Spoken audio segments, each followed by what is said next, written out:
कि बेसिकली क्या कहाँ से आ रहा था ये 0.4, राइट। कैसे पता चल रहा है कि एफ़ अगर 0.24 हो तो आपको P2 जो है 0.4 से हल्का सा कम सेटअप करना चाहिए। एक बात तो बहुत ऑब्वियस है कि आप एफ़ की जगह पर 0.24 डाल दो यहाँ पर, तो आंसर निकल जाता है। एंड जो दूसरा तरीका है वो भी इसका काफ़ी सिमिलर सा ही है। ये तो हमने निकाला ही यही था ना कि अगर आप हमें एफ़ दे दो तो हम आपको बता देंगे कि इनकम्बेंट फर्म को ये वाले प्राइस से बस एप्सिलॉन जितना हल्का कम प्राइस चार्ज करना चाहिए तो एंट्री डेटर हो जाएगी।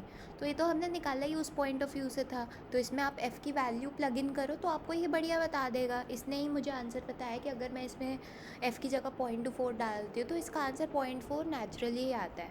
या फिर the other method can be कि आप क्या कर सकते हो कि what you can do is कि मतलब आप क्या कर सकते हो, दूसरी अप्रोच वैसे असल में दूसरी अप्रोच है नहीं, मतलब इसी की अप्रोच में ही है वो। तो मैं बताती हूँ, तुम क्या कर सकते हो, ये वाली इक्वेशन उठा लो 8.5, इसको लेस दैन 0 रख दो, इसमें f की जगह 0.24 डाल दो। बट द थिंग इज़ कि अगर तुम ये भी करते हो तो अल्टीमेटली तुम्हारा रिज़ल्ट जो है यही वाला ही आएगा, क्योंकि तुमने ये वाली जो 8.6 है ये डिराइव ही 8.5 को लेस दैन 0 करके ही की थी। तो फिर वही बात है कि वही मैं बोल रही हूँ कि ये जो टेबल वाला जो ये मेथड बता रहे हैं, इस मेथड में एक्चुअली कुछ मेथड नहीं है, क्योंकि आप लगा वही रहे हो। आप कितना भी बोल लो कि हम कैलकुलस वाला मेथड नहीं यूज़ कर रहे, दिस दैट, आप कर वही रहे हो क्योंकि that is the only way है ना। अदरवाइज़ इसमें क्या है, इन्होंने कोई भी मेथड दिखाया है कि आप एक्चुअली में ये 0.24 के कॉरेस्पॉन्डिंग 0.4 आ कहाँ से रहा है, that is not something that they've shown, क्योंकि वो फॉर्मूला से ही आ रहा है। तो फॉर्मूला वाला मेथड इज़ फाइन, ठीक है। तो ये पूरी चीज़ है। अब देखते हैं, अब अगर ऐसा एक लिमिट प्राइस लगा देता है, इसको लिमिट प्राइसिंग कहते हैं, ठीक है।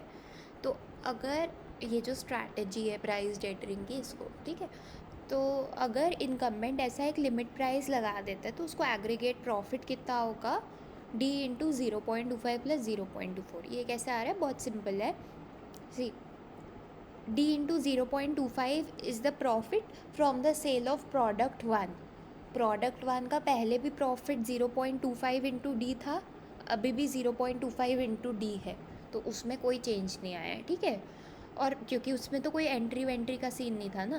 प्रोडक्ट 2 में आप अगर 0.4 से हल्का सा कम चार्ज करते हो तो आपको कितना प्रॉफिट होगा, बहुत सिंपल सी बात है, 0.4 से आपने हल्का सा कम चार्ज किया तो लगभग 0.4 ही ले लो, ठीक है। आपने 0.4 चार्ज कर लिया। अब आप कितने मार्केट को सर्व कर पाओगे इससे, आप बेसिकली एक सेकेंड में दिखाती हूँ। अगर हम फिगर में जाएं, फिगर से ही हमें पता चलता है ना कि बेसिकली कितना प्राइस सेट किया और उस प्राइस के कॉरेस्पॉन्डिंग कितने लोग आपसे ख़रीदने को रेडी हैं। तो if we go back to the figure, तो वी सी कि अगर आप P2 जो है वो 0.4 सेटअप करते हो, ठीक है, तो कितने लोग आपसे ख़रीदेंगे, गुड टू बी और सी वाले। एंड बी और सी का एरिया कितना है, 1 माइनस P2 इंटू 1, राइट। तो basically 1 minus P2 is the number of people जो आपसे ख़रीदने को रेडी हैं, राइट।